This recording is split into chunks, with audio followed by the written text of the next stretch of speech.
বলছে, স্বামী আপনি কেন কাঁদছো? কি হয়েছে বলো না। পূজা করতে গিয়ে গ্রামের লোক কি কেউ তোমাকে খারাপ বলেছে? ব্রাহ্মণ ঠাকুর কোনো জবাব দিচ্ছে না। কেন? তার মনের ব্যথা। আমি দুইখানা মেয়ে মানুষ করলাম, কিন্তু বাবা হয়ে মেয়ে দুইটার বিয়ে দিতে পারতেছি না। হে ভগবান, হে ঈশ্বর, হে নারায়ণ, তুমি আমাকে তৌফিক দাও। আমি কেমন করে আমার মেয়ে দুইটার বিয়ে দিতে পারবো? পারবো না। ব্রাহ্মণী বারবার যাইয়া স্বামীকে বলছে, স্বামী একটিবার বলো আপনি কেন কাঁদছেন?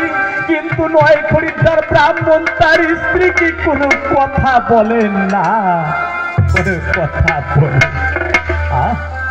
মনের ব্যথায় চোখের জল ছেড়ে কাঁদতে কাঁদতে ঘরের মধ্যে লক্ষ্য করে দেখে 5টি টাকা তার ঘরের মধ্যে সম্বল। এই 5টি টাকা নিয়ে নয় খরিদ্দার ব্রাহ্মণ ভাবতেছে, আমি তো মেয়ে দুইটার বিয়ে দিতে পারবো না। না না, আমি যখন বাবা হয়ে এই পৃথিবীর মধ্যেই আমার